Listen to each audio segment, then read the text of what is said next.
My vagina has officially been closed for so long I'm afraid a spirit Halloween is going to move in. Bam, now that's an opening line, folks. Forget your flowery metaphors. Give me the raw truth. Please. That wasn't even in the book. It was from a reviewer paraphrasing the character's sentiment. Can we at least try for accuracy? This isn't like the Moby Dick incident where you claimed the whale was a metaphor. Well, never mind. Details, details. It captures the essence of Part of Your World by Abby Jimenez. Which, let's be honest, sounds like a rejected Disney song title. It's about this super rich lady doctor, Alexis, who literally crashes her fancy car into a ditch, probably texting while driving, typical 1%er. She hit a raccoon, and it wasn't texting, it was emotional distress. Whatever point is, she gets rescued by this younger dude, Daniel. He's like 10 years younger, builds stuff with his hands, probably smells like sawdust and integrity, and he's the mayor of this tiny town. Come on. Who is this guy, Captain Perfect Pants? He's a carpenter who also owns a B&B and happens to be the mayor of Wakan, a small, close-knit community. It's meant to highlight the contrast between their worlds. The established, high-pressure medical dynasty versus the grounded, community-focused life. Grounded. The dude owns a baby goat that wears pajamas. If that's grounded, then my Uncle Barry, who thinks pigeons are government drones, is the Dalai Lama. The goat, Kevin, is a charming detail, a symbol of the quirky warmth of Wakan.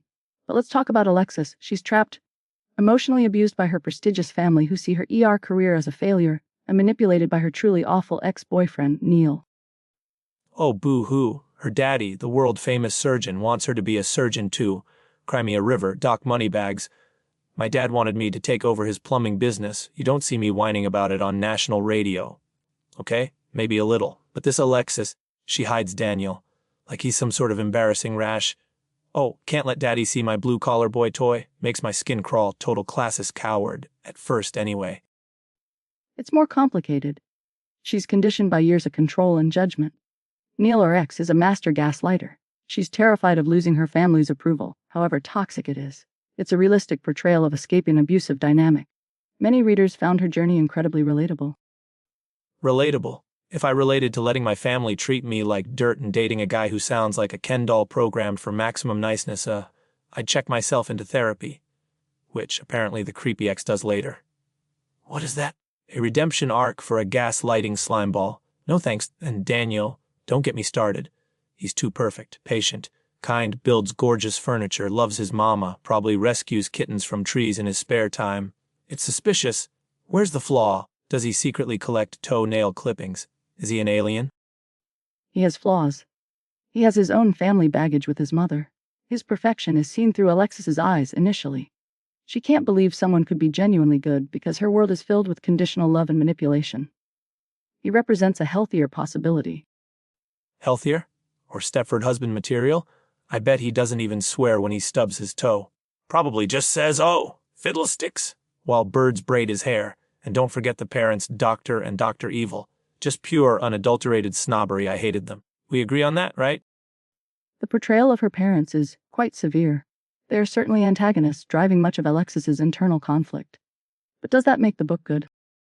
Good. It depends. Do you like your romance novels with a side of wanting to shake the main character until her teeth rattle? Do you enjoy plots where the biggest obstacle is, oh no, he uses a hammer and I use a scalpel?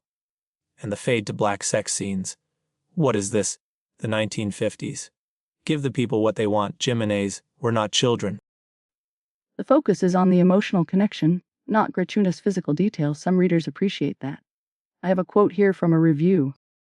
Oh, God, not them. Let me read a real review. This one says, "Oh my God, Daniel Grant is my new book husband. I literally cried 5 times. 5 times. Alexis annoyed me sometimes, but Daniel, perfection. 10 out of 10 would move to Wakan. See, people want the fantasy. Although here's another one, 1 star. Unrealistic plot, annoying heroine, cheesy dialogue.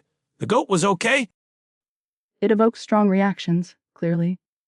The juxtaposition of heavy themes like emotional abuse with the sweet romance and quirky small-town elements is with choice. Does it always balance perfectly? Perhaps not. The domestic violence subplot involving Daniel's cousin felt a bit adjacent. Adjacent? It was heavy. But okay, fine, let's play a game. If Alexis Montgomery were a sandwich, what would she be? That's ridiculous.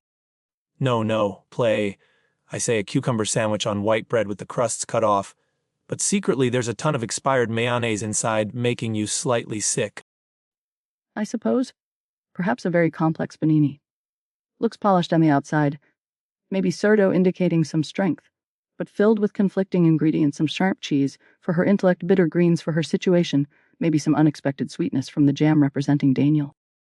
Wow, that was surprisingly thoughtful. And also wrong, she's the mayo sandwich. Okay, final verdict time. Is this book actually worth the paper it's printed on? It tackles serious issues within a romance framework, which is commendable. The character growth for Alexis is significant, even if frustrating at times. For its emotional depth and exploration of leaving toxicity, I 6 out of 10 successfully escaped family dinners. Emotional depth. It's a fairy tale with a pajama goat. Daniel's too good to be true. Alexis takes forever to grow a spine, and they robbed us on the sexy times. But I didn't hate the goat. Fine, I give part of your world 4 out of 7 pairs of tiny goat pajamas, mostly for Kevin. Contradictory as always. Consistency is boring. Unlike next week's book, My Hamster, The Secret Agent, apparently it's a geopolitical thriller told from the perspective of a genetically modified rodent named Agent Squeaks. Sounds legit. Highly doubt that's a real book. You doubt, I believe. Until next time, keep your pages turning and your opinions loud. This has been Heart Book Radio.